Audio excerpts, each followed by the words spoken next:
ተመልካቾቻችን እንዴት ናችሁ? የጤና ወግ እንደምታውቁት በየሳምንቱ የተለያዩ የጤና ጉዳዮችን እያነሳ እንግዲህ እዚህ ስቱዲዮ እንግዶችን እየጋበዘ ወደ እናንተ ሀሳቦችን ያነሳል። ዛሬም አንድ የጤና ጉዳይ ይዘንላችሁ ነው የምንመጣው።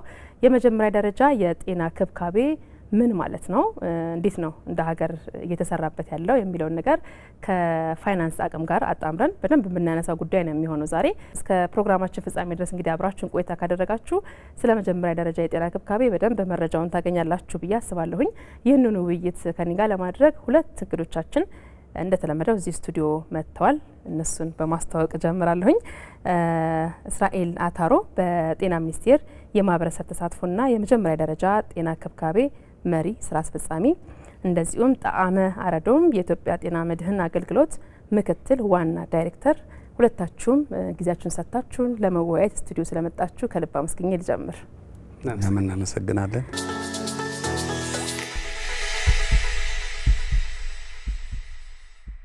የመጀመሪያ ደረጃ ጤና ክብካቤ ማለት ምንድን ነው የሚለውን ነገር በደንብ እንመለከታለን። እንደ ለመግቢያ ያህል የመረዳቴን እንትን ላስቀምጥና እንግዲህ የመጀመሪያ ደረጃ ጤና ክብካቤ ስንል ሰዎች አቅራቢያቸው ባለ የጤና ኬላ፣ የጤና ጣቢያዎች ወይም የፕራይመሪ ሆስፒታል በሚባል ደረጃ ሄደው ጤናቸውን አስጠብቀው የሚመጡበት የጤና ስርዓት ነው። ከዛ ካለፈ በጤና ተቋማት በጤና ጣቢያ የሕክምና አገልግሎት ሳይቋጭ ወደ ትልልቅ ሆስፒታሎች ሪፈር የሚደረግበት ሂደት ካለ እሱ ሌላኛው መልክ ነው ማለት ነው። ስለዚህ የመጀመሪያ ደረጃ የጤና ክብካቤዋ በጤናው መስክ ላይ የጀርባ አጥንት እንደሆነች ተረድቻለሁ። ወሳኝ የጤና አገልግሎት እንደሆነ ማለት ነው። ምክንያቱም የሰውን እንግልት ላለመጨመር፣ ወደ ትልቅ ሆስፒታል ላለመውሰድ የሚወጣን የሕክምና ወጪ በጊዜው ከታከመ አንድ ሰው ይቀንሳል። ወዲያው ሕክምናውን አግኝቶ ጤና ተቋማት ላይ ጤና ጣቢያ ላይ የሚጨርስ ከሆነ በጤናው ዘርፍ ያለውንም የኢኮኖሚ እንቅስቃሴ በጎ የሆነ ተጽዕኖ የሚያሳድር ነውና በደንብ ትኩረት ልንሰጠው የሚገባ ጉዳይ እንደሆነ በዛ ልክ እናንሳና እንደው ሀገራዊ በሆነ መልኩ የመጀመሪያ ደረጃ ጤና ክብካቤ ምን ላይ ነው ያለው፣ ምን ደረጃ ላይ ነው ከሚለው ከአቶ እስራኤል ልጀምር። አመሰግናለሁ። እንደተባለው የመጀመሪያ ደረጃ ጤና ክብካቤን ስንመለከት ኢትዮጵያ እንደ ሀገር 3 ደረጃዎች አሉ። እነሱ ማወቁ መልካም ስለሚመስለኝ አንደኛውና ቤዙ እጅግ በጣም ሰፊ የሆነ ህብረተሰብ የሚገለገልበት ፕራይመሪ ሄልዝ ኬር ወይም የመጀመሪያ ደረጃ ጤና ክብካቤ የምንለው 1 ጤና ኬላዎችን፣ 2 ጤና ጣቢያዎችን፣ 3 ደግሞ መጀመሪያ ደረጃ ወይም ፕራይመሪ ሆስፒታሎችን የሚያጠቃልል ነው የሚሆነው። ኔክስት ያለው ሰከንደሪ ሌቨል ላይ ያለው ደግሞ ጄኔራል ሆስፒታሎች ብለን የምንጠራቸውን የሚያጠቃልል ነው። 3ኛ ደረጃ ላይ ያለው ደግሞ ተርሸሪ ሆስፒታሎች ብለን የምንጠራቸው አብዛኞቹ ዩኒቨርሲቲዎችንም ሆስፒታሎች የሚያጠቃልል ሆኖ ነው ያለው። ስለዚህ አሁን ፎከስ የምናደርገው ወደ መጀመሪያ ደረጃ ጤና ክብካቤ ሰርቪስ ወደሚሰጡት ተቋማትና አገልግሎቱ ጋር ስለሚሆን እንግዲህ እንደ ሀገር በጣም በርካታ ስራዎች የተሰራበትና እንደዚሁም ደግሞ አመርቂ ውጤቶች በጤናው ዘርፍ የተመዘገበበት እርከን ደረጃ ነው ማለት እንችላለን። ይሄም እንግዲህ ቤት ለቤት የሚሰጡ የጤና ኤክስቴንሽን ባለሙያዎች በከተማም በገጠርም እንደዚሁም ደግሞ ሞባይል ቲም ወይም ደግሞ ተንቀሳቃሽ የሆኑ ቲሞች በፓስቹራሊስት ወይም ደግሞ አርብቶ አደር አካባቢ የሚሰጡ አገልግሎቶችንም ጨምሮ ስለሆነ ሰፊ የሆነ የህብረተሰብ ክፍል አገልግሎት የሚያገኝበት ፓርት ይሄ መጀመሪያ ደረጃ ጤና ክብካቤ የሚል አሃድ የሚል ነው ማለት ነው። ሶ እንዳውም የመጀመሪያ ደረጃ ሆስፒታሎችንም ወደ ሆስፒታሎቹ ብንመድብ ጤና ኬላና ጤና ጣቢያ አካባቢ የሚሰጡ አገልግሎቶቹን ብቻ ስንመለከት ከህብረተሰባችን 80% አሁን ባለን ከረንት ዳታ 80% የሚሆነው የኦፒዲ ቪዚት ወይም ደግሞ ተመላላሽ ታካሚዎችን ስንመለከት የሚገለገሉት በእነዚህ በመጀመሪያ ደረጃ ጤና ክብካቤ አሃድ ብለን በምንጠራቸው ጤና ኬላዎችና ጤና ጣቢያዎች ላይ ነው።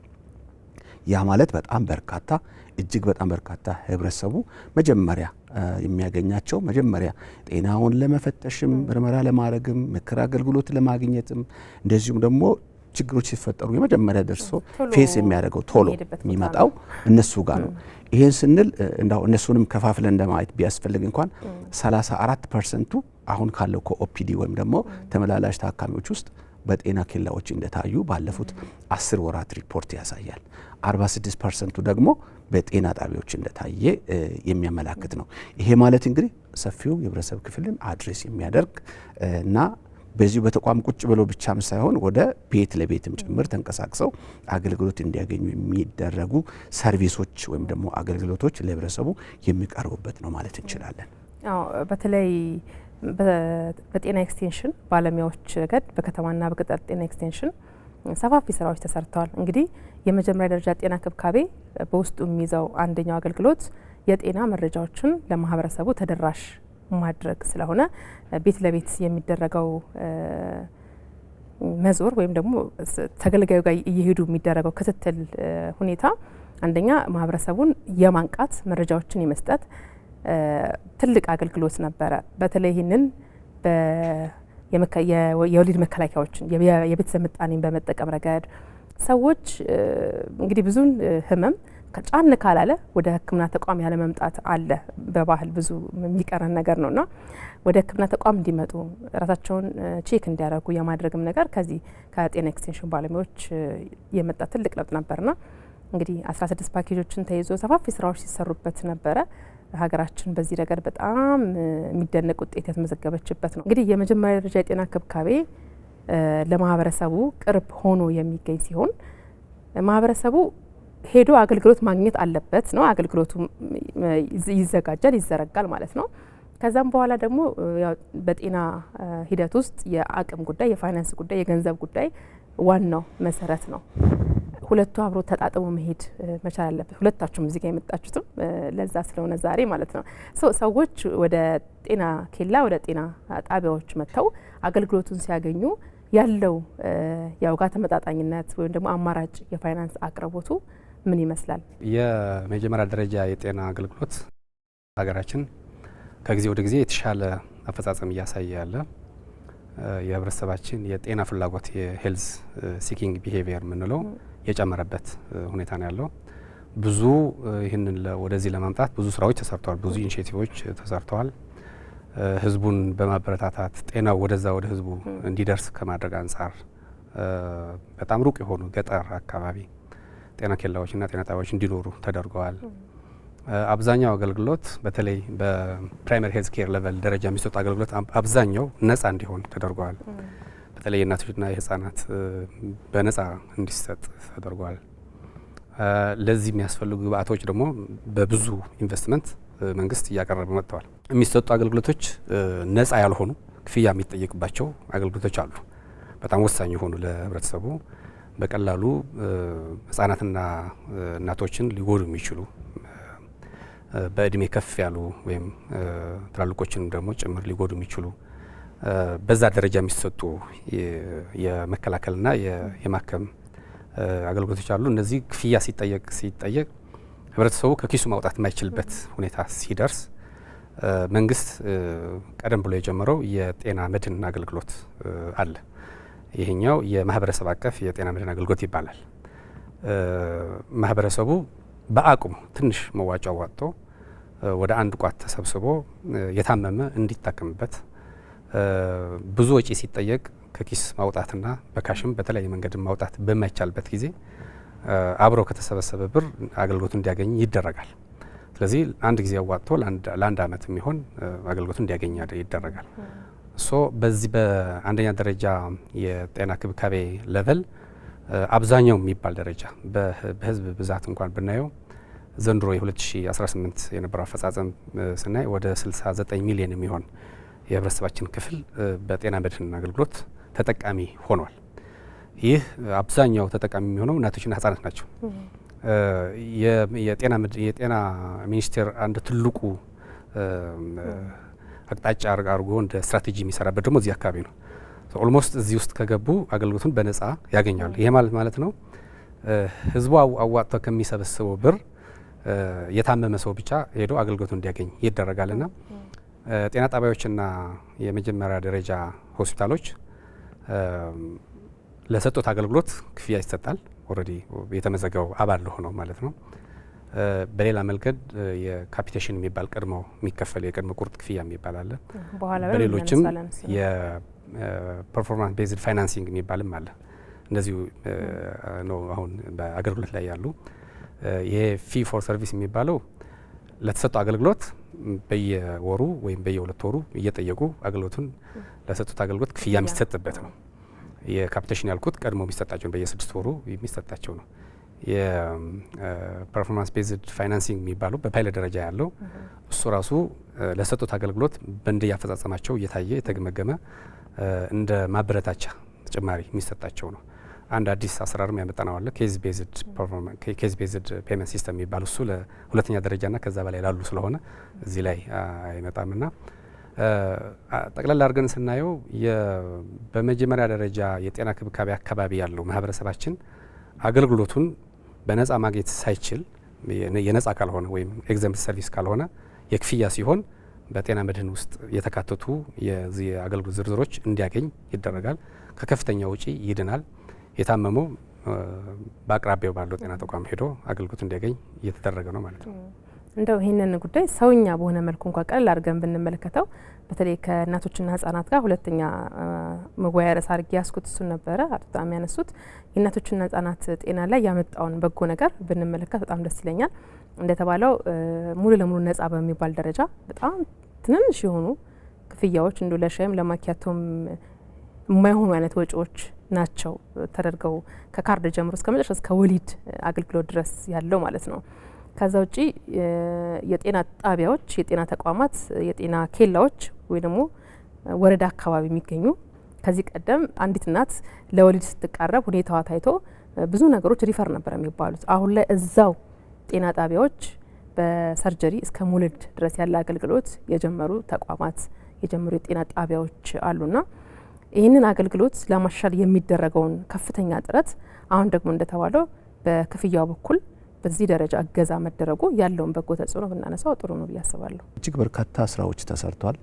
መጀመሪያ ሀገራዊ ጥናት በከተማም በገጠርም በፓስቶራሊስት አካባቢም ያጠቃለለ ጥናት ተደርጓል።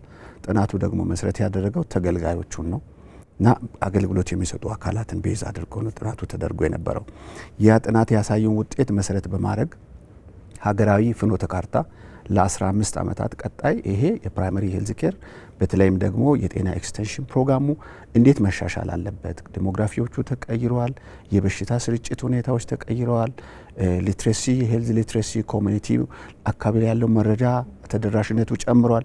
ሶ ያንን የሚመጥን የዘመነ አገልግሎት ለመስጠት እንዲያስችል ብዙ ጥረቶች ተደርጓል። ከነዛ ጥረቶች ውስጥ አንዱ መሰረተ ልማቱን ማሻሻል ነው። መሰረተ ልማቱን ማሻሻል ማለት የጤና ኬላዎች ያው ከዚህ በፊት አገልግሎት ሲሰጡ የነበሩት 3 ክፍል ያላት በጭቃ አካባቢ ማቴሪያል የተዘጋጀች አሁን ባለ ደረጃ አገልግሎቱን ለመስጠት ምቹ ባለመሆኑ ይሄ ደረጃ በደረጃ መቀየር እንዳለበት ስምምነት ላይ ተደርሶ ለህብረተሰቡ ካለው ቀረቤታ አኳያ ከ2 ሰዓት መንገድ እግር ጉዞ በላይ የሚያስኬዱ ቦታዎች ላይ አጠቃላይ ጤና ኬላዎች ወይም ደግሞ ኮምፕሬሄንሲቭ ሄልዝ ፖስት የሚል ከዛ 1 ሰዓትና ከዛ በታች ያሉት ደግሞ ቤዚክ የሚል የበፊቶቹ አይነት ቤዚክ ሰርቪስ የሚሰጥ ሆኖ 18ቱ ፓኬጅ የሚሰጥ ሆኖ ግን መሰረተ ልማቱ የተስተካከለ የጤና ኤክስቴንሽን ባለሙያዎች መኖሪያን ያካተተ የተሻለ አገልግሎት መስጠት የሚያስችል ሴታፕ ያለው እንዲሆን ስታንዳርድ ኤጀንሲ ጋር በጋራ ስታንዳርድ እንዲወጣ ተደርጓል። 2 ሌላው ደግሞ ወደ ጤና ጣቢያዎችና ወደ ሆስፒታሎች ቀረብ ብለው ያሉት መሰረተ ልማት ላይ የምናወጣቸውን ወጪዎችን ቀንሰን አገልግሎቱን ለማሻሻል አገልግሎቱን ከመጀመሪያ ደረጃ ጤና ሆስፒታል ወይም ደግሞ ከጤና ጣቢያ እየተነሱ ጤና ኤክስቴንሽን ባለሙያዎች ተቀናጅቶ አገልግሎት በአካባቢው መስጠት የሚችሉበት ስርዓት እንዲዘረጋ ተደርጓል። ሶ ይሄን ስንል በርካታ ጤና ተቋማት ቁጥር ነው እዛ አካባቢ ያለው ወደ 13000 የሚጠጉ ቤዚክ ወይም ደግሞ መሰረታዊ አገልግሎት የሚሰጡ ጤና ኬላዎች ወደ 2000 የሚጠጉ ኮምፕሬሄንሲቭ ደግሞ ወይም ደግሞ አጠቃላይ አገልግሎት መስጠት የሚችሉ እና ቀሪዎቹ ደግሞ መርጅ እንዲደረጉ ተደርጓል። በክልሎች ሁሉም ክልሎች ላይ ሶ ይሄ ሲሆን ምንድነው ይሄ የሚጠቅመው ሚረዳን ሚለው ነገር ማንሳት ነው ጠቃሚ የሚሆነው። 13000 ስቲል በርካታ ቁጥር ያላቸው ቤዚክ ሰርቪሱን እየሰጡ የሚቀጥሉ ነው የሚሆነው። ግን ህብረተሰቡ ቁጥሩ ጨምሯል፣ የጤና ኤክስቴንሽን ቤት ለቤት ሲዞሩ እዚህ ጋር ደግሞ ጤና ኬላ ላይ የሚሰጡ አገልግሎቶች መቆራረጦች ገጥመውናል። በብዙ ነገሮች እነዚህን ለማሻሻል አንዳንድ ነርሶችን ኢናዲሽንቱ ከሁለት ጤና ኤክስቴንሽኖች በተጨማሪ እንዲመደብ ተደርጓል። ይሄ ማለት ሁሉም ሳይሆን ወደ 1171 አካባቢ የሚሆኑ ጤና ቤዚክ ጤና ኬላዎች ጤና ነርሶች ጨምሮ እንዲመደቡ መሰረተ ልማቶቹ እንዲሻሻሉ አገልግሎት መስጠት የሚቹ የሆኑ እንዲሆኑ ለማድረግ ተሞክሯል። ይሄ ይቀጥላል ማለት ነው። 15 ዓመት ድረስ ሁሉን ማጠቃለል በሚያስችል ፍጥነት መሄድ ይጠበቃል። ሌሎቹ ቅድም እንዳነሳሹ ኮምፕሬንሲቭ ብለን የምንላቸው ከጤና ጣቢያም ከሆስፒታልም እጅግ ርቆ ያሉ አማራጭ አገልግሎት ማግኘት ኮሚኒቲ በማይችልባቸው ቦታዎች ላይ ኮምፕሬንሲቭ ስንል ሰፋ ያሉ አገልግሎቶችንም የእናቶችንም የህፃናት አገልግሎቶችን እንደዚሁም ደግሞ ኢመርጀንሲ የሆኑ ሌሎች ወጣቶችም ሰርቪስ የሚሰጥበት እንደዚሁም ደግሞ ሌሎች ማህበረሰብ ክፍልም አገልግሎቱን ማግኘት እንዲችል ተደርጎ ነው የተዘጋጀው። በዛ ውስጥ እነማን ናቸው? ጤና ኤክስቴንሽን ባለሙያዎቹ የዲፕሎማ ሌቨል የተመረቁ 2 ይኖራሉ። ኢንቫይሮንሜንታሊስት ይኖራል፣ ፋርማሲስት ይኖራል፣ ኤችኦ ወይም ደግሞ ጤና መኮንን ወይም ደግሞ ቢኤስሲ ነርሶች ይኖራሉ። እንደዚሁም ደግሞ ወደ ዲግሪ ያደጉ የጤና ኤክስቴንሽን ባለሙያዎች ፋሚሊ ሄልዝ ፕሮፌሽናልስ የሚሉ ጭምር ይመደባሉ። ሚኒመም 8 እና 9 የሚሆኑ ባለሙያዎችን ያካተተ ነው ማለት ነው። ሶ አገልግሎቱ እንዴት ተሻሻለ የሚለውን ስንመለከት ሞጁላር ወደ ማድረግ ነው የተካሄደው። 16ቱን ፓኬጆች ጤና ጣቢያ ካስኬድ በሚያደርገው መሰረት ሞጁላር በማድረግ በሞጁል የተደገፈ አገልግሎት መስጠት እንዲችሉ ሲደረግ እንግዲህ ብዙ ነገሮች ግብአቶቹ ተሻሽለዋል፣ ኢንፍራስትራክቸሩ ተሻሽሏል። ባለሙያ በቁጥርም በሙያ ስብጥርም እንዲጨምር ተደርጓል። ለምሳሌ ለማንሳት በዚህ ዓመት በዚህ 10 ወራት ውስጥ እዛ ውስጥ መደበኛ የሚሰጡ አገልግሎቶች በተጨማሪ 18000 የሚጠጉ የወሊድ አገልግሎቶችን እናቶች እነዛ ጤና ጣቢያዎች ላይ እንዲያገኙ ተደርጓል። ይሄ ትልቅ ቁጥር ነው። አማራጭ የሌላቸው እጅግ በጣም ሩቅ የሆኑ ጤና ጣቢያዎች ላይ ሂዶ መገልገል የሚጠበቅባቸው እናቶች በመኖሪያ አካባቢያቸው በነዛ ባለሙያዎች ታግዘው የወሊድ አገልግሎቱን ጭምር እንዲያገኝ ማድረጉና ደረጃ በደረጃ ጥራቱንም የማሻሻል ሁኔታዎች እየተሰሩ ይገኛሉ። ሌላው ወደ ሆስፒታልና ወደ ጤና ጣቢያ የተጠጉ ጤና ኤክስቴንሽኖች ደግሞ የበለጠ ኤክስፒሪያንስም እየወሰዱ ከነሱ በቲም እየተቀናጁ ወደ ኮሚኒቲ እየወጡም አገልግሎቱን እንዲያገኙ የማድረግ ስራዎች በሰፊው እየተሰሩ ይገኛሉ። በሰርጀሪ ዴሊቨሪ ሰርቪስ የወሊድ አገልግሎት እናቶች እንዲያገኙ ለማድረግ ከጤና ጣቢያዎቹ ራቅ ብለው ያሉትን ኦአር ብሎክ ወይም ደግሞ ኦፕሬሽን መስጠት የሚያስችል ሴታፕ እንዲዘጋጅ ተደርጎ ወደ 425 የሚጠጉ ጤና ጣቢያዎች ያንን መስጠት የሚያስችል ግንባታ ተደርጓል። ከዛ ግንባታ በኋላ የሰው ቅጥር የኢኩፕመንት ሞቢላይዝ የማድረግ ሴታፑን የማስተካከል ስራዎች ተሰርቶ አሁን ወደ 215 የሚሆኑ ጤና ጣቢያዎች ይህን ሰርቪስ ወደ መስጠት ደርሷል። ባለፉት በ10 ወራት አፈጻጸማቸውን ስንመለከት 22000 በላይ እናቶች በሲዜሪያን ሴክሽን ወይም ደግሞ በቀዶ ጥገና ታግዘው የወሊድ አገልግሎት ደግሞ እንዲያገኙ ተደርጓል። ይሄ ቁጥር ከ4-5 ዓመት በፊት ሀገራዊ ሁሉም ሆስፒታሎቻችን ጭምር የሚሰጠው ሲኤስ ወይም ደግሞ ሲዜሪያን ሴክሽን ወይም ደግሞ የቀዶ ጥገና የሚወልዱ እናቶች ቁጥር ጋር ኦልሞስት ተመጣጣኝና ተመሳሳይ የሆነ ቁጥር እየሆነ ነው የመጣው።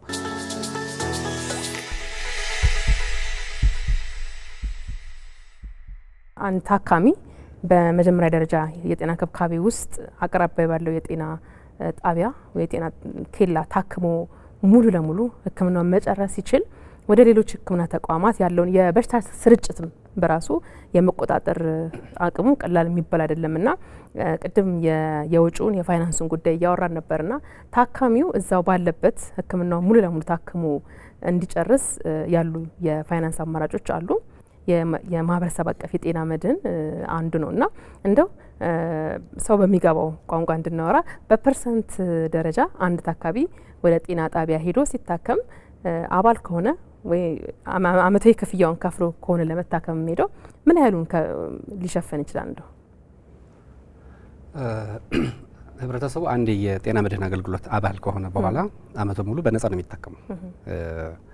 በኢትዮጵያ ጤና መድህን አገልግሎት በዝርዝር የተቀመጡ አገልግሎቶች አሉ። ወደ 525ቱም የሆኑ ዝርዝር አይነት አገልግሎቶች በእነዚህ ውስጥ የተካተተ አንድ ታካሚ ወደ ጤና ጣቢያ ሲሄድ ወይ ወደ አንደኛ ደረጃ ሆስፒታል ሲሄድ በነጻ ነው የሚታከመው ማለት ነው። አንዴ ነው የሚያዋጣው። የሚዋጣው ብር በየጊዜው እየተሻሻለ ነው። የስላይዲንግ ስኬል ይባላል። ስላይዲንግ ስኬል ማለት ህብረተሰቡ እንደየ አቅሙ እንዲያዋጣ ይደረጋል።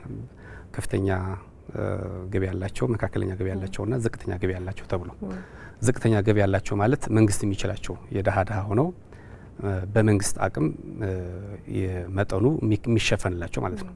ፌዴራል መንግስት ክልሎች ከሚያዋጡት አጠቃላይ የመዋጮ ብር 25%ቱ አጠቃላይ ድጎማ ያደርጋል። ክልሎች ደግሞ ከወረዳና ከዞን ጋር ተነጋግረው በዛ በክልሉ ያሉ የድሃ ማህበረሰብ ለነሱ ይሸፍናሉ። የተናጠል ድጎማ ይባላል። ስለዚህ በጣም ድሃ ከሆነ በመንግስት ይሸፈንለታል ማለት ነው። አቅም ካለው ከመካከለኛና ከፍተኛ የሚባል እሱ ራሱ ከፍተኛ ወደ 1700 ብር ከዛ በላይ ያዋጣ ማለት ነው። ስለዚህ ምን ማለት ነው? አንዴ ካዋጣ በኋላ የኢትዮጵያ ጤና አገልግሎት ያስቀመጣቸው የአገልግሎት አይነቶች ቤኔፊት ፓኬጅ የምንላቸው 525 አይነት በሽታዎች ወይም አገልግሎቶች ያገኛል ማለት ነው። ማግኘት ያለበት መድኃኒትም ካለ ዝርዝር የመድኃኒት ዝርዝር አለ። ከ1000 በላይ መድኃኒቶች ዝርዝር እሱን ያገኛል። ሶ አንድ ጊዜ አባል ከሆነ በኋላ በጤና ተቋሙ ሄዶ ያለውን አገልግሎት በሙሉ ያገኛል። ወጪው እስከምን ድረስም ሊሄድ ይችላል። በመቶ ሺዎችም ሊሆን ይችላል፣ ትንሽ ብርም ሊሆን ይችላል። እስካሁን ያየነው ግን 1700 ብር አዋጥቶ በአንድ ጤና ጣቢያ እስከ 30 ሺህ እስከ 50 ሺህ ብር አገልግሎት የሚያገኝበትም አለ። አንድ በገጠር የሚኖር ገበሬ በአንድ ጊዜ 50 ሺህ ብር አዋጣ ብትዩ ላያገኘው ይችላል። ስለዚህ ብር ስለሌለው ወይም ወደ ባህላዊ ሕክምና ይሄዳል ወይም አይታከምም። ስለዚህ በሽታው ጎድቶት ወደ ሞትም ሊጋለጥ ይችላል፣ ወደ አካል ጉዳትም ሊጋለጥ ይችላል። እስከ ቀጣይ ትውልድም ጉዳት የሚያደርስ ችግርም ሊደርስበት ይችላል። አሁን ህብረተሰባችን በጤና መድህን አገልግሎት ዙሪያ ያለው እውቀት በጣም እየጨመረ ስለሆነ በየጊዜው በራሱ ጊዜ ሰዓቱ ሲደርስ የምዝገባ ሰዓት ሲደርስ እንዲመዘገብ በራሱ ጊዜ ይሄዳል። ማሳደስ ካለበትም አባል ከነበረ በሰዓቱ ሂዶ ያሳድሳል። ያውቀዋል። መድህኔ ይለዋል። የጤና መድህን ካርዱ ሲይዝ እቺ የኔ መድህን ናት። እናት በእኛ ባህል በኢትዮጵያ ባህል ብዙ ጊዜ እናቶች ናቸው ልጆቹን ኬር የሚያደርጉት ቤት የሚቀመጡት። ብዙ ጊዜ ወንድ ነው ብር የሚይዘው የሚያስተዳድረው። በገጠር አካባቢ በተለይ ስናይ አሁን እናቶችን ኢምፓወር ተደርገዋል። የጤና መድህን አባል ሲሆን ባለቤቷን እስኪመጣ ድረስ ወይም ስጠኝ እስክትል ድረስ አትጠብቅም። አንዴ አባል ሆናለች፣ ልጆቿን ይዛ ትሄዳለች። ትንሽ ችግር ስታይ ጤና ጣቢያ ካሄዳ ሆስፒታል ጋር ሄዳ እንዲታከም ታደርጋለች። ስለዚህ አንደኛ የጤና ፍላጎቱን በጣም ጨምሮታል። በጣም በሚገርም ሁኔታ የጨመረበት። ሌላው እናት ተጨንቃ ልጇን እየታመመ እያየችው እየሞተ እያየችው አይኑን አታይም። ጤና ተቋም ጋር ሄዳ ታሳክመዋለች። ምክንያቱም ካርድ አላት የጤና መድህን አገልግሎት የምታገኝበት። ጠቅላላ አድርገን ስናየው ህብረተሰቡ አምና እንኳን ብናይ 63 ሚሊዮን አካባቢ ተጠቃሚ ነበር ከአጠቃላይ የኢትዮጵያ ህዝብ። ዘንድሮ 69 ሚሊዮን ነው። 6 ሚሊዮን የሚያክል በአንድ አመት መጨመር ማለት ምን ማለት ነው? ህብረተሰቡ ራሱ አምኖበት መድህኑ እንደሆነ አይቶ ካታስትሮፊክ ከሆነ ሄልዝ ኤክስፔንዲቸር ወይም ከከፍተኛ የጤና ወጪ እንዲድን ይሄ በጣም አስፈላጊ እንደሆነ ምስክርነቱም እየሰጡ ነው። በየሚዲያው እያየናቸው ነው። በየአካባቢው የሚናገሩት በህብረተሰብ በሚሰበሰብበት የፐብሊክ ኮንፈረንስ ሲደረግ የህዝብ ስብሰባ ሲደረግ ህዝቡ ራሱ እየተናገረ ነው። የሚያነሷቸው ችግሮች አሉ። መድኃኒት አይገኝም፣ አገልግሎቱ በስርዓት ችግር አለበት ምናምን የሚያነሱት ነገር አለ።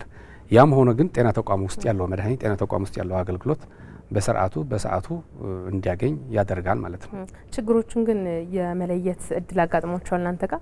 ለምሳሌ መጀመሪያ ላይ ብዙ እውቀት አልነበረም። የማህበረሰብ አቀፍ የጤና መድህንን በጣም ዝቅተኛ በኑሮ ደረጃ ላይ ያሉ ሰዎች ብቻ የተተወ የሆኑ አይነት ማህበረሰቦችን የማይመለከት አይነት ነገር ነበርና ቅድም ያልናቸው የጤና ኤግዚስቴንሽን ባለሙያዎችና ሌሎችም የጤና ባለሙያዎች ቤት ለቤት በተደረገ ቀስቀሳ የጤና መረጃ ልውውጥ ምክንያት ሰው ጋር ያለው ግንዛቤ በጣም ጨምሯል። ይሄ በደንብ የገንዘብ ቁጥሩን ስንመለከት ምን ያህል ሰው ነው አባል የሆነው፣ ምን ያህል አባወራ ተመዝግቧል የሚለውንም ነገር በዛው ማየት ስለሚቻል ማለት ነው። ቀስቀሳው በጣም ቆንጆ ነው። ወደ አባልነትም የመምጣቱን ረገድ በደንብ ማየት ይቻላል። አሁን እዚህ ጋር እንደተነሳው ለአገልግሎት ለመውሰድ ስንሄድ ብለው የሚያነሷቸው ቅሬታዎች አሉ። አንደኛ እንደ ማንኛውም ታካሚ ወረፋ ይዘን በዛ ስርዓት ውስጥ ነው የምናልፈው። ከዛ ደግሞ ለመታከም ስንሄድ መድኃኒቶች የሉም ይባላል። ታዲያ ምን ላይ ነው እኛ ተጠቃሚነታችን የሚሉ መቼም አገልግሎት ሲጀመር ሙሉ ለሙሉ በሙሉ ስኬት ይሆናል ማለት አይደለም እና ችግሮችን ካያችሁ ለነዛ ችግሮች ደግሞ መፍትሄ ለመስጠት የሄዳችሁበት ርቀት ካለ መሻሻሎችን በዛው ልክ መጨመርም ስለሚቻል። አዎ ልክ ነው። አሁን በሁሉም የሀገራችን ጤና ተቋማት ውስጥ ያሉ ችግሮች ለጤና መድህን ተጠቃሚ ያው እንደ ችግር ሆኖ ይቀርባሉ። የመድኃኒት አቅርቦት እንደ ሀገር ከዚህ በፊት እናቀርበው የነበረ የመድኃኒት አይነትና ብዛት እና ለመድኃኒት ወጪ ሲደረግ የነበረ ስናይ ድራማቲካሊ በጣም ከፍ ብሏል። ለምንድን እንደዚያ ሆነው? አንደኛ ህብረተሰቡ ይገለገላል፣ ይጠቀማል።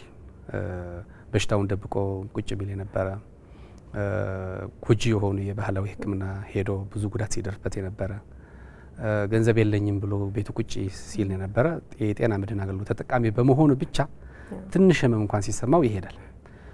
ስለዚህ ጤና ተቋሞቻችን ከጊዜ ወደ ጊዜ አገልግሎቱን እያሻሻሉ ነው። የመድኃኒት አቅርቦቱም አለ ችግሩ። እሱን ለማሻሻል ብዙ ጥረቶች እየተደረጉ ነው። በሀገር ውስጥ የመድኃኒት ምርት ተጀምሯል። የፒኤስኤስ የሚባል አለ የመድኃኒት አቅራቢ አገልግሎት የምንለው ዘንድሮ እንኳን የጀመረው የኮሚትድ ዲማንድ ኤንድ ሳፕላይ ሰርቪስ የሚባል ጤና ተቋማት ቀድመው የሚፈልጉትን መድኃኒት ያቀርባሉ፣ ዝርዝር ያቀርባሉ፣ ክፍያ ይፈጽማሉ፣ ከዛ መድኃኒቱ ይቀርብላቸዋል። በዚህ ምክንያት ዘንድሮ ከፍ ያለ የመድኃኒት አቅርቦት መሻሻል ታይቷል። ስቲል ግን ችግሩ አለ። ጤና ተቋማት ውስጥ የመድኃኒት አቅርቦት ችግር አለ። ይህ ለሁሉም ማህበረሰባችን የሚደርስ ነው። የጤና መድህን ተጠቃሚ ይሄ ችግር ጤና ተቋም ውስጥ ይሄድ መድኃኒት የለም ይባላል፣ ወደ ውጭ እንዲሄድ ይደረጋል። አማራጮች እናደርጋለን። ቀይ መስቀል ፋርማሲዎች፣ የከነማ ፋርማሲዎች፣ የኮሚኒቲ ፋርማሲ የሚባሉ የመንግስት ጤና ተቋማት የሚከፍቷቸው ውጭ ላይ በተመጣጣኝ ዋጋ የሚሸጥበት አለ። ከነዛም ውል ታስሮ ከዛ እንዲገዙ ከዛ እንዲያገኙ መድኃኒት ይደረጋል። እነዚህም ጋር ካልተገኘ ህብረተሰቡ ለተጨማሪ ወጪ የሚዳረግበት ችግር እንዳለ አይተናል። ይህንን ለመቅረፍ ከጤና ሚኒስቴር እንደ ዘርፍ ስንሰበሰብ የመድኃኒት አቅራቢ አገልግሎት እኛ ጤና ሚኒስቴር በአንድ ላይ ሆነን ስንገመግም ይህንን ችግር እንዴት እንፍታው የሚል አማራጮችን እንዲቀመጡ በተለይ ወሳኝ የሚባሉ ላይፍ ሴቪንግ የሚባሉ መድኃኒቶች እንዳይጠፉ ከማድረግ አንጻር እነሱ ላይ ትኩረት ተደርጎ እንዲሰራ ለቀጣይ ወደ ፕራይቬት ፋርማሲዎች ወይም የግል ፋርማሲዎችም ውል ታስሮ እዛም የሚገኙ መድኃኒቶች እንዲያገኝ የማድረግ ስራዎች እየተሰሩ ነው። ለዚህ የሚሆን ስትራቴጂ አዘጋጅተን ማኑዋልም አዘጋጅተን ወደ ስራ እየገባን ነው። ይህንን ችግር እንዳለ ሆኖ የአገልግሎት በአንድ ጤና ተቋም ውስጥ ያሉ ችግሮች ለጤና መድህን ተጠቃሚ ይደርሰዋል ማለት ችግሩ ግን ይህንን ለመፍታት እንደ መንግስት ብዙ ጥረቶች እየተደረጉ ስለሆነ ይህንን ለመፍታት እኛም ለህብረተሰባችን እያስረዳን ያሉ ችግሮች ሙሉ ለሙሉ አገልግሎቱ ካለማግኘት ያሉ አገልግሎቶችና መድኃኒቶችን አግኝቶ ጤናው እንዲጠብቅና አገልግሎት እንዲያገኝ ማድረግ የሚሻል በመሆኑ ችግሮችን ፈተን ቀጣይ የተሻሉ ስራዎችን መስራት ይቻላል ማለት ነው። መልካም። ሌላኛው እንግዲህ በተለይ ወደ ጤና ጣቢያዎች ስንመጣ ሰዎች ወደዛ ሄደው አገልግሎት ላለመውሰድ እንደ አንድ ምክንያት አድርገው የሚወስዱት ነገር መተማመን ያለመኖር ወይም ደግሞ የአገልግሎቱ ጥራት ላይ መተማመን ያለመኖር ነበርና የሌላትም እናት ብትሆን በተለይ ወሊዷ ሲደርስ ከዛም ከዚህም ብላ ወደ ግል ተቋም የተሻለ ነው ብላ ወደምታስበው ተቋም ትጓዝ ነበረ። አሁን ላይ በደንብ የሚታይ ነገር ሆኗል። በአካባቢያችንም ብንመለከት እርስ በርስም ብናይ በጤና ጣቢያዎች ውስጥ በጣም ጤናማ የሆነ አይነት አገልግሎት እየተሰጠ ነው የሚገኘው። ይህንን አይነት አገልግሎት እንደው እኩል ማድረግ አስቸጋሪና ጊዜ የሚወስድ ነገር ቢሆንም እያረጋችሁ ያላችሁትን ሙከራ ብናይ ቆንጆ ነው ብዬ አስባለሁ እና የአገልግሎት ስፋት ተደራሽነትን እንዳለ ሆኖ በተለይ ደግሞ ጥራቷ ላይ ለማስጠበቅ በሰው ኃይል በስልጠና መሞላት ባለባቸው መሳሪያዎች ጭምር የሚደረጉ ጥረቶችን ብንመለከት ጥራቱ ላይ ጥሩ ነው። መልካም። የጤና ጣቢያዎችም ይሁኑ ጤና ኬላዎች የሚሰጧቸውን አገልግሎቶች ህብረተሰቡን የሚያረኩ ህብረተሰቡ የሚደሰትባቸው ጥራቱን የጠበቀ እንዲሆን ተከታታይነት ያለው ጥራት የማሻሻያ ፓኬጆች ብለን የምንጠራቸው አሉ። ከነዚህ ውስጥ አንዱ በተለይ ጤና ጣቢያዎችና ኮምፕሬሄንሲቭ ሄልዝ ፖስቶቹ የሚሰጧቸው አገልግሎቶች ስታንዳርዳይዝ መሆን ይጠበቅባቸዋል። ስታንዳርዱን የጠበቁ አዲስ አበባም የሚሰጡ የግብአት ልዩነት ካልሆነ በስተቀር የትኛውም ቦታ ላይ ግብአቱ ቢሟላ ተመሳሳይ አገልግሎት መስጠት የሚያስችል ፕራይመሪ ሄልዝ ኬር ክሊኒካል ጋይድላይን ብለን የምንጠራው ሕክምናውን ጋይድ የሚያደርግ ሕክምናውን የሚመራ ለማንኛውም ችግር ጤና ተቋማት የመጣ ሰው ሙሉ ነገሩ ታይተው እሱ ያላወቀው ችግርም ቢሆን እንኳን ባለሙያው አግኝተው በመጣበት አጋጣሚ ተገልግሎ እንዲሄድ ማድረግ የሚያስችል ጋይድ የሚያደርግ ጋይድላይን አለ። ይሄ ጋይድላይን እንግዲህ ወደ 4000 የሚጠጉ ጤና ጣቢያዎች አሉን በሀገራችን ማለት ነው። እንደዚሁም ደግሞ በአሁኑ ሰዓት 353 የሚሆኑ ኮምፕሬሄንሲቭ ወይም ደግሞ አጠቃላይ ጤና አገልግሎት የሚሰጡ ጤና ኬላዎች አሉ። በእነዚህ ኤክሰርሳይዝ እየተደረገ ነው ያለው ማለት ነው። ስለዚህ ይሄ ምን ማለት ነው? የትም ቦታ ላይ ሄዶ የሚገለገል ጤና ጣቢያ ላይ የሚገለገል ሰው ሙሉ ነገሩ ማየት የሚያስችል ባለሙያዎቹ በዚህ ላይ ሰልጥነው በቅተው በቲም የሰለጠነው ያልሰለጠነውን አብቅተው ተመሳሳይ በሆነ መንገድ ስታንዳርዱን ጠብቆ አገልግሎቱን እንዲሰጥ ማድረግ የሚደረገው ጥረት አንዱ የጥራት ማሻሻያ ነው። ሁለተኛው ደግሞ ሁሉም እኩል ደረጃ ላይ አንድ ጊዜ ስለማይመጣ መሪ ጤና ጣቢያዎችን፣ የተሻሉ ጤና ጣቢያዎችን፣ የበቁ የሚባሉ ጤና ጣቢያዎችን በመምረጥ በነሱ ክላስተር ያሉ በአንድ ወረዳ ውስጥ የሚገኙ ጤና ጣቢያዎችና ኮምፕሬሄንሲቭ ጤና ኬላዎች በአንድ ላይ ሆኖ በየሩብ ዓመቱ ቁጭ ብለው ምን ሰራ፣ ምንድነው የጎደለን፣ እንዴት ይሄ ጤና ጣቢያ መሪ የተባለው አሻሻለ የሚለውን አንዱ ከአንዱ ቁጭ ብሎ የሚማርበት ኢፓክ የሚል ለኳሊቲ አሊያንስ ፈጥረው ኳሊቲ ሰርቪስ መስጠት የሚያስችል አሊያንስ ብለን የምንጠራውን መስርተው የሚንቀሳቀሱበት ኢፓክ የሚል ፓኬጅ አለ፣ ፕሮግራም አለ። በዛ ውስጥ ሆነው የሚገማገሙበት ላልደረሱትና ያ ጤና ጣቢያ የነሱ መሪ የሆነ ጤና ጣቢያ የሚሰጠውን አገልግሎት መስጠት የሚያስችል እቅድ አቅደው ነው የሚለያዩት። በሚቀጥለው ሩብ ዓመት ሲገናኙ ምን ያክል አሻሻልን፣ ምን በማድረግ አብዛኞቹ ግብአቶች እንደምናስበው በሀገራችን በጤና ጣቢያዎች በጤና ኬላዎች አካባቢ ላይ ያለውን ሪሶርስ ስንመለከት መንግስት ወይም ደግሞ የሆነ ፓርትነር የሚመድበው በጀት ይመስለናል። እንደዛ አይደለም።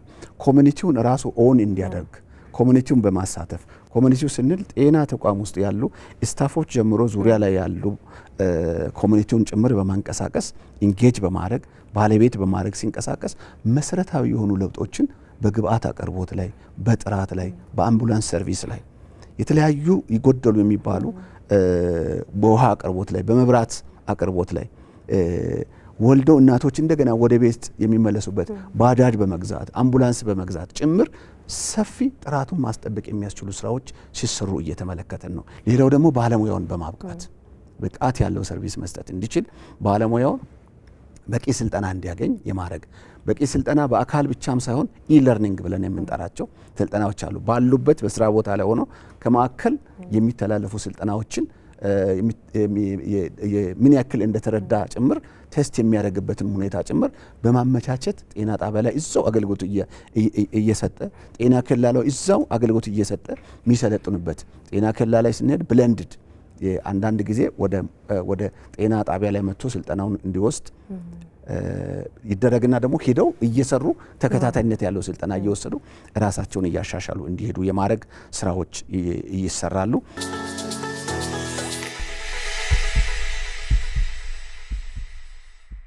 አንዳንድ ድንገተኛ የሆኑ ህመሞች አማክረው የማይመጡ ይኖራሉና ወደ ገበሬው የሀገራችን ክፍል ደግሞ ስንሄድ ከብት ይኖረዋል፣ ወደ ገንዘብ ሊቀየር የሚችል በጣም ብዙ ሀብት ይኖራል፣ ካፒታል ይኖረዋል። ግን ይሄ ህመም በሚመጣበት ጊዜ እጅ ላይ የካሽ እጥረት ሊኖር ይችላል። ግን ታሟልና ወደ ሕክምና ተቋም ይሄዳል። ያ ሰው ሊገለገል የሚችልበት የፋይናንስ አማራጭ አለ። ጤና መድህን አገልግሎት አሰራር ስርዓት አንድ ጊዜ ብቻ የሚከፈል በአመት አንድ ጊዜ የወራት ምደባ አለው። ከመስከረም ጀምሮ እስከ የካቲት አካባቢ አንድ ክልል ወስኖ በዛ በክልሉ መስተዳድር ተወስኖ 2 ወር ተመርጦ ለምዝገባና ለእድሳት ይሰጣል። ሶ ያኔ አንድ ጊዜ ከፍሎ ህብረተሰቡ አመቱ ሙሉ የሚታከምበት እድል ስለሆነ ቀድሞ የሚፈታ ነው የሚሆነው። ማለት የሆነ ስትታመም ሄደህ የምትመዘገብበት ሳይሆን ጊዜ ገደብ አለው። በዛ ጊዜ ገደብ ውስጥ ህዝቡ ያውቀዋል። በወረፋ ነው እንደውም ተሰልፎ ነው የሚያሳድሰው የሚመዘገበው። ለተመዝግቦ ከፍሎ አንድ ጊዜ አመቱ ሙሉ ድንገትም ይምጣ ታስቦበትም ይሁን በሽታው ሲመጣ ይታከማል ማለት ነው። ወደ ተቋም ከመጡ በኋላ በተለይ አሁን የደም ግፊት ብንመለከት ቋሚ በሆነ መልኩ መድኃኒት የሚወስዱ ሰዎች አሉ። ያንን መድኃኒት ወደ ጤና ጣቢያዎች ነው እየሄዱ ምልልስ እያደረጉ የሚወስዱትና የመጀመሪያ ደረጃ ጤና ክብካቤ ደግሞ መሰረታዊ የሆነ የመድኃኒት አቅርቦት አንደኛው የሚከተለው መርህ እንደሆነ ነውና እነዚህ ነገሮች እንዴት ነው እየሰራችሁ ያላችሁት የሚለው ነገር እኔ እስቲ የጤና አገልግሎቱ ወደ ህብረተሰቡ መቅረብ እንደዚሁም ጥራቱን ለማሻሻል የሚደረጉ ጥረቶች መጨረሻ ላይ ውጤታማ ነው ብለን የምናስበው እነዚህን የቀረቡ አገልግሎቶችን ኮሚኒቲው በገንዘብ እጥረትም ይሁን እጦት ምክንያት ሳይገደብ መገልገል ሲችል ነው ማለት ነው። ሶ ዩኒቨርሳል ሄልዝ ከቨሬጅ ወይም ደግሞ ሁሉ አቀፍ ጤና አገልግሎት ተደራሽነትን ማረጋገጥ ማለት አንደኛ ለህብረተሰቡ ወዳለበት ጤና አገልግሎቱን ማቅረብ፣ የቀረቡ አገልግሎቶች ደግሞ ደረጃውን የጠበቁ ኳሊቲ ሰርቪስ እንዲሆን ማድረግ፣ በገንዘብ ምክንያት ደግሞ ወደ ኋላ ማንም ሳይቀር አገልግሎቱን ማግኘት የሚችልበትን ሁኔታ ማመቻቸት ነው። ለዛ ነው ይሄን ስናደርግ አንዱ ገንዘብ የሌለ ሰው ገንዘብ እንዲያገኝ እንዲታከም የሚያደርገው ይሄ የኮሚኒቲ ቤዝድ ወይም ደግሞ ማህበረሰብ አቀፍ ጤና መድን አገልግሎቱ እጅግ በጣም ኢምፖርታንት እንደሆነ በተለይ በመጀመሪያ ደረጃ ጤና ክብካቤ አካባቢ ያለውን አተኩሬ ለማንሳት ነው። እዛ አካባቢ ያለው ጥራቱን ለማሻሻል ጭምር ትልቅ ድርሻ እንዳለው ነው። አንዱ የመድኃኒት አቅርቦትን ማሻሻል፣ ለዚህ አሁን የተጀመሩ በሀገር ውስጥ የማምረትና ከውጭ የሚመጡ መድኃኒቶችን ለመተካት የሚደረገው ጥረት፣ ሌላው ደግሞ ተገዝቶ የሚመጡም ቢሆኑ በፍጥነት ተገዝቶ መምጣት የሚችሉበትና ተቋማት የራሳቸውን ፍላጎት በጊዜ በዝርዝር በማቅረብ እነዛን ፍላጎቶቹን የሚያሟላ ዝግጅት የሚያደርግና የሚያቀርብ ተቋም መኖር በሀገራችን ላይ ብዙ ነገሮች እየተሻሻሉ እንዲሄዱ የማድረግ አስተዋጽኦ ከፍተኛ አስተዋጽኦ እያደረገ ነው የሚገኘው። እዛ ውስጥ አንዳንድ ጊዜ እንግዲህ ገንዘብ ጤና ተቋማት የሚያገኙባቸው መንገዶች አሉ። አንደኛው በጀት በመደብ ነው። ወረዳው በጀት መድበው ቢያንስ አቡጃ ስምምነት ብለን የምንጠራው አለ። አንድ ወረዳ ከሚያገኘው በጀት ውስጥ 15% ሚኒመም ማለት ነው ለጤና አገልግሎቱ መመደብ አለበት የሚል ስምምነት አለን እኛ መንበር የሆነበት። ለዚህ አብዛኛዎቹ ስንመለከት አንዳንዶቹ ከፍ ብሎ ይሄዱ አሉ፣ ግን አብዛኛዎቹ 7 እና 8 9% አካባቢ ነው። ገና ብዙ ይቀራል ማለት ነው። መሻሻሎች አሉ። ከዝቅተኛ ቦታ ነው ተነስተን ወደዚህ የደረስ ነው። ሌላው ምንም ነገር መድኃኒት የማይፈልጉ ግን በሽታው ተመርምረው አውቀው በቀላሉ እጅ በመታጠብ የኑሮ ዘይቤን በመቀየር ኤክሰርሳይዝ በማድረግ የተለያዩ ነገሮችን ምክሮችን በመቀበል ከብዙ በሽታዎች መዳን የምንችልበት እድል አለ። አሁን ደግሞ በከተሞችም ወደ ገጠርም እየሄድ ያለው ወክዌይ ማታ ተነስቶ መሄድ፣ ዊኬንድ ላይ መዝናናት፣ ፕሮግራም ሆኖ ጓደኞቻቸው ጋር ልጆቻቸው ጋር ቤተሰብ ሆኖ መንቀሳቀስ የሚችልባቸው ሁኔታዎች እየተፈጠሩ ናቸው። እነዚህን በደንብ ሪኮግናይዝ አናደርግም እንጂ እጅግ በጣም ፕሪቨንሽን ወይም ደግሞ ፕራይመሪ ሄልዝ ኬር ብለን የምንጠራውን እጅጉን በርካታ የሆኑ ነገሮች ከመምጣታቸው በፊት ህብረተሰቡ ራሳቸው መከላከል እንዲችል እድል የሚሰጡ ናቸው። በዚህም አጋጣሚ ቅድም ያነሳሁት አንዱ ፕራይመሪ ሄልዝ ኬር ክሊኒካል ጋይድላይን ብዬ ያነሳሁት አንዱ በመጡበት አጋጣሚ ያለውን በሽታቸውን ተረድተው የሆነ በሽታ እየመጣ መሆኑንም ተረድተው ለመከላከል እንዲሰራ መጥቶም ከሆነ ያን በሽታ በቀላሉ ቁጥጥር ውስጥ አድርገው ያን በሽታ በዘላቂነት በማይጎዳ መንገድ አብሮ ከሱ ጋር መሄድ የሚችልበትን እድል ለመፍጠር የሚያስችል ነው ማለት ነው። ይህን በሁለት መንገድ ነው።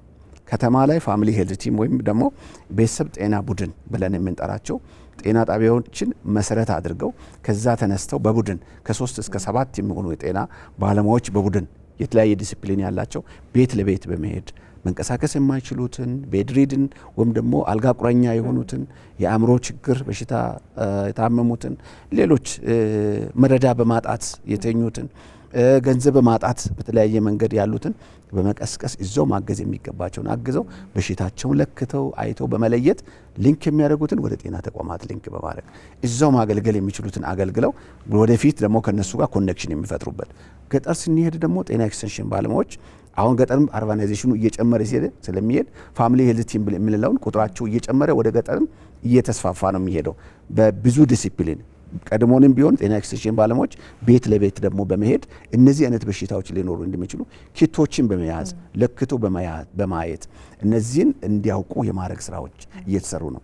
ሌላው ደግሞ ከላይ ሆስፒታል አካባቢ ብቻ ናቸው ሲገለገሉ የነበሩት እነዚህ ክሮኒክ በሽታ ወይም እንደነ ደም ግፊት፣ እንደነ ስኳር፣ የተለያዩ ካርዲዮቫስኩላር ዲዚዝ ብለን የምንጠራቸው ሌሎቹንም ጨምሮ ማለት ነው። አሁን ግን ኢንቲግሬትድ በሆነ መንገድ በተቀናጀ መንገድ ወደ ታች ካስኬድ የማድረግና ጤና ጣቢያዎች በበቂ ስልጠና በቂ ክፍሎችን በመደብ በቂ ባለሙያዎችን አሳይን በማድረግ እነዚህን በሽታዎች የመለየትም የማከምም ስራ ጭምር እንዲሰሩ እየተደረገ ነው።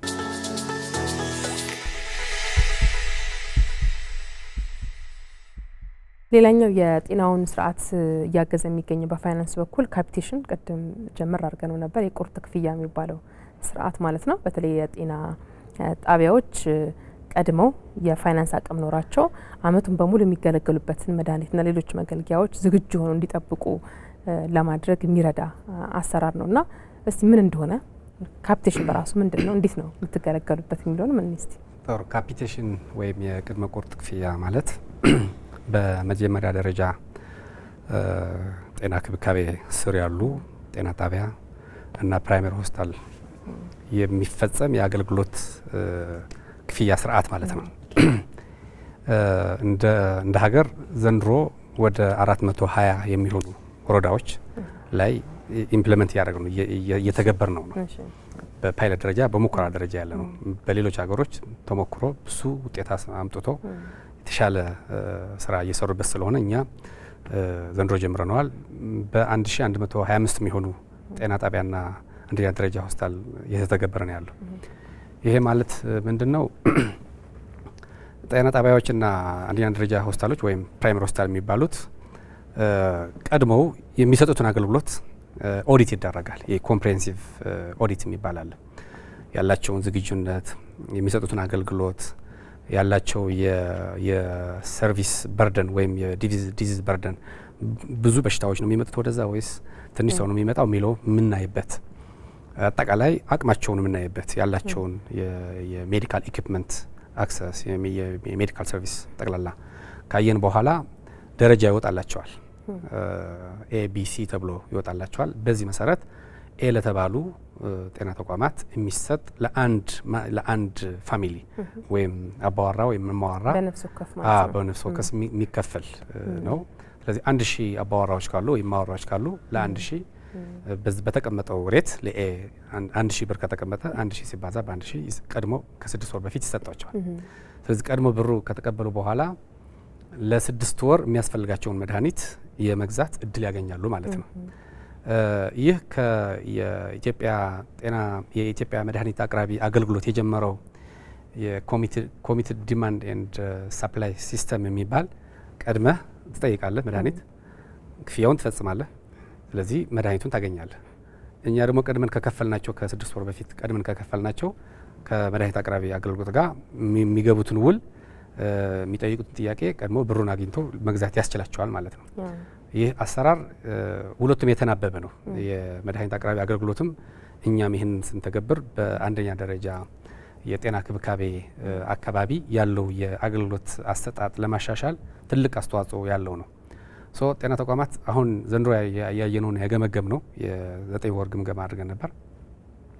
ኦልሞስት ሁሉም ጤና ተቋማት የአንደኛ ደረጃ ጤና ተቋማት ጥሩ ማሻሻል እንዳዩበት፣ ህብረተሰቡ ጥሩ አገልግሎት እያገኘና ምስጋና እያቀረበ እንዳለ፣ የመድኃኒት አቅርቦት ስርዓታቸው እንደተሻሻለ አይተን ገምግመናል። ይህንን በማየታችን ለቀጣይ ይህንን የካፒቴሽን ወይም የቅድመ ቁርጥ ክፍያ ስርዓት በመላ ሀገሪቱ በሁሉም ወረዳዎችና በሁሉም የአንደኛ ደረጃ ጤና ተቋማት ለመተግበር እቅድ ይዘን እየተንቀሳቀስን ነው። ስለዚህ ቀጣይ አመት ሁሉም ክልሉ ላይ ሁሉም ወረዳና ጤና ተቋም የአንደኛ ደረጃ ጤና ተቋም ላይ ኢምፕሊመንት የሚደረግ ወይም የሚፈጸም ሆኖ ህዝባችን የተሻለ አገልግሎት እንዲያገኝ፣ በአቅራቢያው አገልግሎት እንዲያገኝ፣ መድኃኒት እንዲያገኝ እና ጤናው እንዲያሻሽል የሚያስችል ስለሆነ እየሰራንበት ነው ማለት ነው። መልካም። ሜዲካል ቱሪዝም በሚል እንቅስቃሴ ሀገራዊ የሆነ ስራ ውስጥ ተገብቷል። በተለይ ሕክምና በራሱ እንደ አንድ መዳረሻ ሆኖ ለተገልጋዮች በጣም ምቹ በሆነ አይነት አቀራረብ መምጣት አለበት በሚል የተለያዩ ስራዎች እየተሰሩ ይገኛሉ። በተለይ ትልልቆቹ ሆስፒታሎች ላይ ውጫዊ ገጽታቸውን በማሳመር የተገልጋይ ማረፊያ ቦታዎችን ምቹ በማድረግ ከዚህ ቀደም ሆስፒታል ሲባል ቶሎ ወደ አእምሯችን የሚመጣው የአካባቢው ጥሩ ያልሆነ ሽታ እና ሌሎች እንግልቶችን ጨምሮ ነበርና ምናልባት እነዚህ ነገሮች በጊዜ ሂደት በመቅረፍ ሰዎች እዚህ የተሰጠ አገልግሎቱ ወደ ውጭ ሀገር የሚሄደውንም ጉዞ በማስቀረት ረገድ እንግዲህ ሰፋፊ ስራዎች እየተሰሩ እንደሆነ እናውቃለን፣ ከፍ ባሉት ደረጃ ማለት ነው። ወደ መጀመሪያ ደረጃ የጤና ክብካቤ ደግሞ እናምጣውና የንጽህናውን ጉዳይ እዚህም ተግባራዊ ማድረግ ይቻላል። ተገልጋዮች ሕክምናቸውን እስከሚያገኙ የሚያርፉበትን ቦታ ምቹ ማድረግ ይቻላል። ተገልጋዮችን ብቻ አይደለም፣ ታካሚዎችን ይዞ የሚመጡ አብሮ የሚመጡ ሰዎችም ይኖራሉ። እናት ካመማት ልጇን ይዛ ልትመጣ ትችላለች። አንድን ሰው ለማሳከም 2-3 ሰው በሌላ ነገር ተበክሎ የመመለስ አይነትም ጥሩ ያልሆነ እድሎች ነበሩ ከዚህ ቀደም። እነዚህ ነገሮች አገልግሎትን በጣም በጥራት ምቹ በሆነ ጽድት ባለ አይነት መልኩ ለመስጠት ብዙ ነገሮችን ታሳቢ አድርጋችሁ እንደምትሰሩ አውቃለሁኝና ምን ይመስላል ይሄ መልካውን አገልግሎት የሚሰጡ ባለሙያዎች ወይም ደግሞ እዛ ተቋማት አካባቢ የሚያገለግሉ ሰዎችና አገልግሎት ለማግኘት የሚመጡ አገልግሎት እንዲያገኙ ደግሞ ቤተሰቦቻቸውን ይዞ የሚመጡ አስታማሚዎች የሚጠይቁ አካላት ሁሉ የሚመላለሱበትና አገልግሎት የሚሰጥበትና የሚወሰድበት ቦታ ንጹህ መሆን አለበት።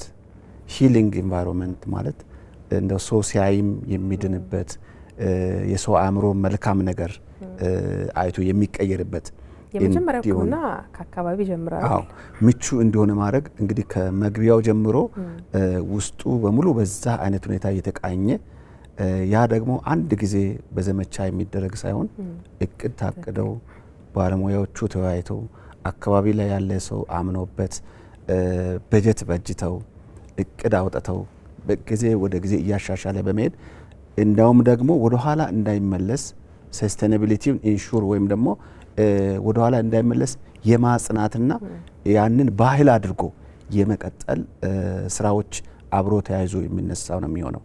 አዘርዋይስ በሆነ ጊዜ ሰርተን በሆነ ጊዜ ደግሞ ረስተነው ወደ ኋላ የሚመለስ ከሆነ አላጸና ነው ማለት ነው።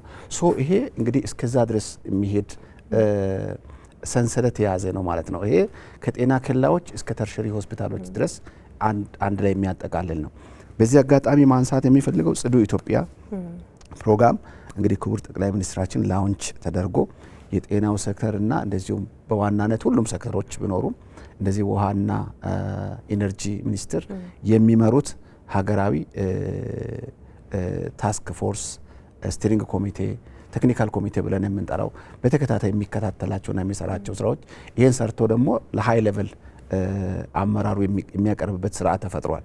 በዛ ስርዓት መሰረት አንዱ እንግዲህ ያው ጽዱ ኢትዮጵያ ስንል ጤና ተቋማት ብቻ አይደሉም፣ ኢንስቲትዩሽኖቹን በሙሉ ያጠቃልላል። ቸርቾችን፣ ትምህርት ቤቶችን፣ መስሪያ ቦታዎችን፣ ገበያ ቦታዎችን፣ የትራንስፖርት ተርሚናሎችን፣ መንገድ ዳሮችን እንደዚሁም ደግሞ የግለሰብ ቤትንም ጭምር ሁሉ ያጠቃልላል። አሁን እኛ ታርጌት የምናደርገው ለጊዜው ለዛሬ ፕሮግራም ጤና ተቋማትን ስለሆነ እነዚህን አንዳንዶቹም በጀትም ድጋፍ በማድረግ ኮችን በማድረግ ተመላልሰንም በማየት ክልሎች፣ ፌዴራል ጤና ሚኒስቴር፣ ወረዳዎች የሚሰሯቸው ስራዎች አሉ።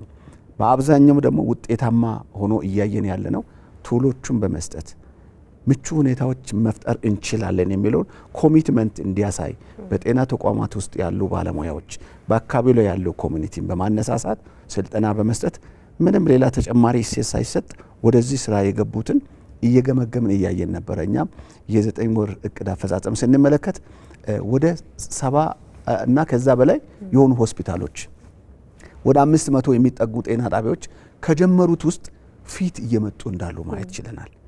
ሶ ይሄ ማለት ምን ማለት ነው?